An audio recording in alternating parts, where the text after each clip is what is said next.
Please welcome to the stage the Chair of Medical Oncology at Dana-Farber Cancer Institute and the George P. Canellis, MD, and Jean S. Canellis Professor of Medicine at Harvard Medical School, Dr. Benjamin Ebert. Dr. Ebert is a world-renowned medical oncologist and researcher, Howard Hughes Medical Institute investigator, and will serve as the next president and CEO of Dana-Farber effective October 1st, 2024. Dr. Ebert will be the first Dana-Farber trained oncologist to serve in this role. Please welcome to the stage, Dr. Ben Ebert.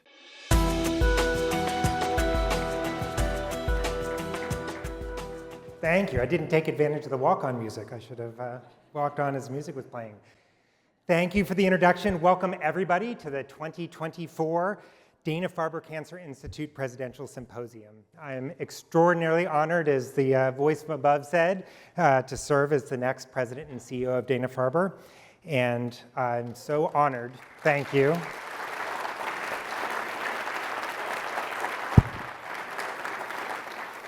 It's very nice. One of our new KPIs is applauding for the president, so all the employees are getting an extra bonus this year. So I'm so honored to follow in the giant footsteps of Dr. Lori Glimcher, her visionary leadership that has set us on such a great path to success for the future.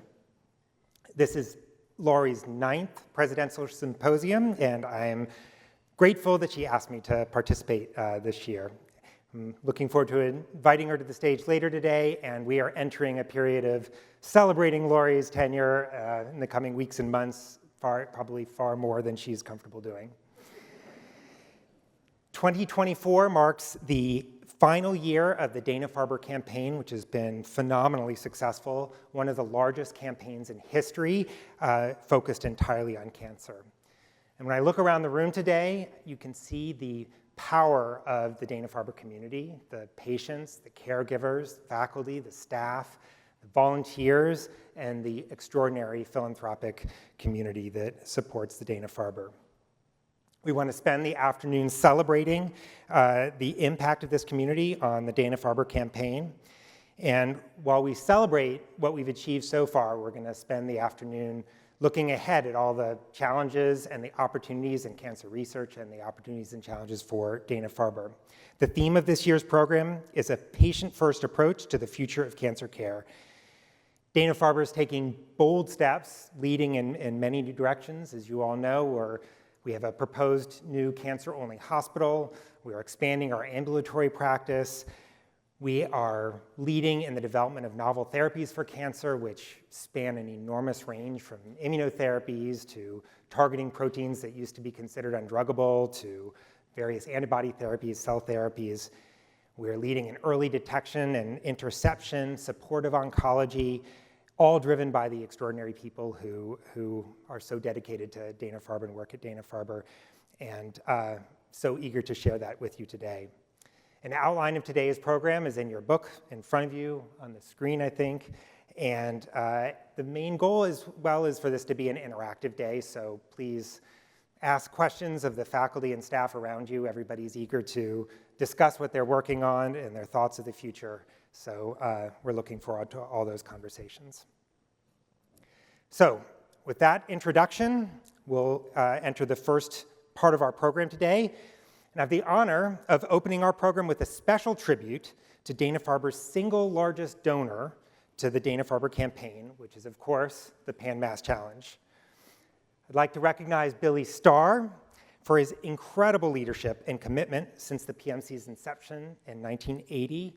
His force of personality, his organizational skills, and his ambitious organization has grown into this billion-dollar organization. So please stand, Billy, to be recognized.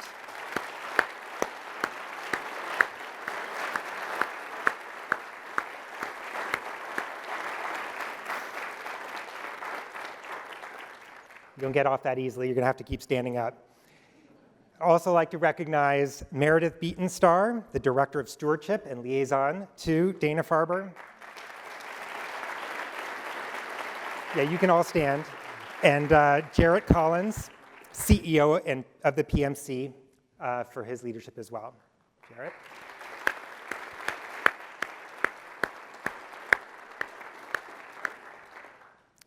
So there's many people here who've ridden 20, 30 more years, so I'm a newcomer to this field, but I've ridden for the last 6 years, and I have to say it's one of the more extraordinary experiences I've had.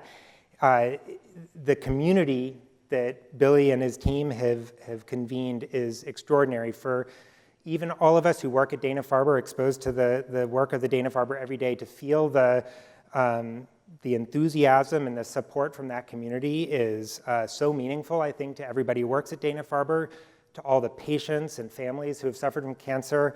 Seeing that supportive community is so meaningful. Seeing the army of volunteers, the people by the roadside, the lengths, the pain that people are willing to go through during the course of the ride is inspiring to all of us. So thank you for building this organization. Even before the 2024 ride actually took place, the PMC surpassed $1 billion in funds raised for Dana-Farber, a truly remarkable number.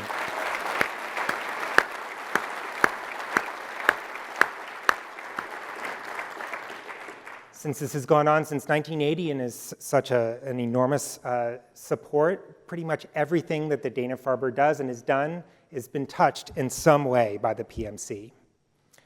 So we'd now like to show a video which demonstrates how funds raised through one PMC rider, who is also a Dana-Farber trustee, and his family's perseverance and dedication led to a tangible discovery and now a drug that is saving lives.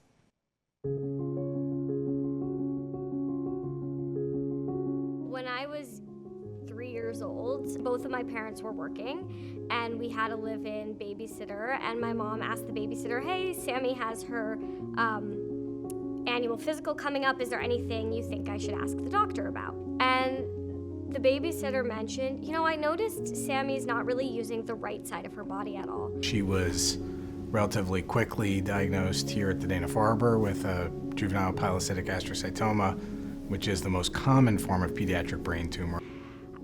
One of the issues that we have in children, in looking after children, is that drug companies don't develop drugs for kids. It's a bittersweet thing. So the good reason is that there's, compared to adult patients, not a lot of children being diagnosed with cancer. So that's a good thing, right? When we started asking questions about were there new drugs being developed, was there new research, was there innovation, we had a lot of pushback in the field, not from the Dana-Farber, but from elsewhere. There was nothing happening in the pipeline. There were many people who cared about it and many folks who had an opinion and interest in it, but there was no funding, no research, and really no future prospect. But from a drug company perspective, if you compare that to the hundreds of thousands of adults who are being diagnosed, they're not going to make money. It took me a couple months to figure that out. What we could do was we could raise money. And what we wanted to do was something that the whole family could be involved with. We started in this kind of small setting, I guess. It was a 10-mile bike ride, and there were just a couple of teams. It's hard to accept help. It's hard to ask for help. And what I learned was when people would offer to help, I would say, great, come ride your bike with me. Samantha was not physically able to ride it on her own. We bought a tandem bike and we rode on a tandem. She was the youngest person that year to ride a full 160-mile 2-day ride. We did it together on the tandem. She was my social media director. She was my DJ. She was our photographer. Occasionally she pedals. We have been blessed to be part of the PMC community, and the PanMass Challenge is now part, and a very important part, of what sustains the program at the Dana-Farber. So the saying, it takes a village, is really true in terms of trying to find cures for children with cancer.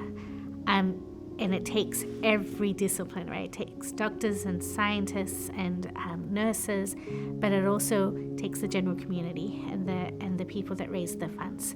At that time, no one in the world was doing it. And this group of families, and it has now grown to multiple families and multiple teams, have spearheaded research in this tumor all across the world. And so what happened with Agenda is that the science that had been led from Dana-Farber identified a drug that the adult companies were not going to develop.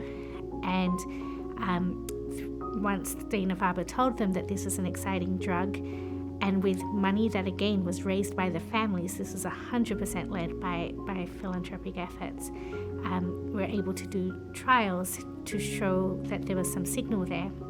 There's a sign outside the hospital, what happens here changes lives everywhere. And it's true, we're seeing that with this drug. Right? These families raised money that led to research, that led to a drug getting FDA approved. Now children all over the world are benefiting from that. It gives me goosebumps. There's many ways in which you can defy cancer. So for me, defying cancer is groups of people coming together to support each other, to allow every person who has been afflicted by cancer, whether they've been diagnosed themselves or someone they love or a friend, to be able to still go on and do what that person or that community needed to do. And showing that when people come together, you can change things. I think Defy Cancer to me is about you're not in this alone. Nobody walks this journey alone. You just have to show up at the PMC to see what I'm talking about. It's been gratifying to be involved. It's been cathartic in my own journey, and I think it's been one of the blessings of my life to be able to be involved in this way. To me, defying cancer means finding strength. What I mean by that is that the weak 3-year-old kid who sat with the giant teddy bear, that same weak girl can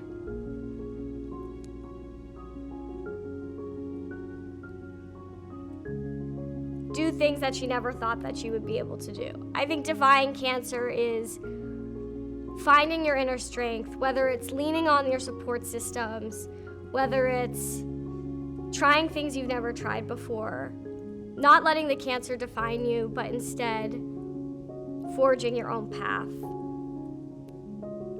because of and despite the difficulties.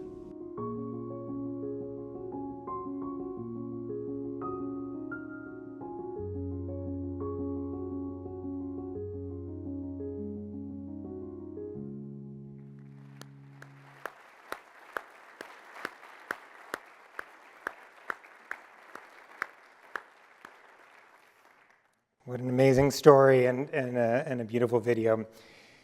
So one of the great things that has always impressed me about the PMC is that our faculty and staff who work far more hours per week than we pay them for, then go home and spend their time training and spend their weekend at the PMC either riding or volunteering. So the dedication to the Dana-Farber goes beyond their work.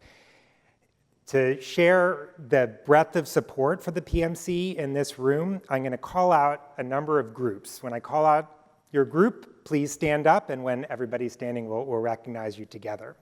So first, can I ask to stand the PMC head staff and board members who are in attendance?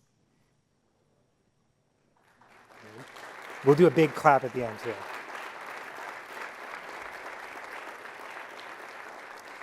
Next, stay standing, the Dana-Farber faculty and staff who have ridden or volunteered or have supported the PMC.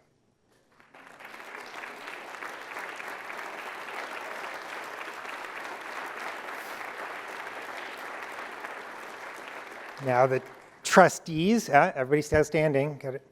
Trustees who have ridden, volunteered, or supported the PMC.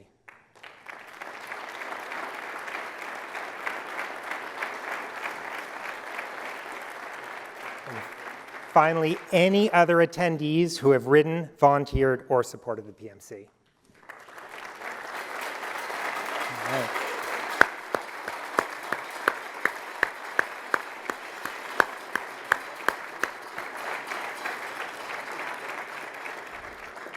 All right, so congratulations to all, and everybody who didn't stand up, we'll get you a bike.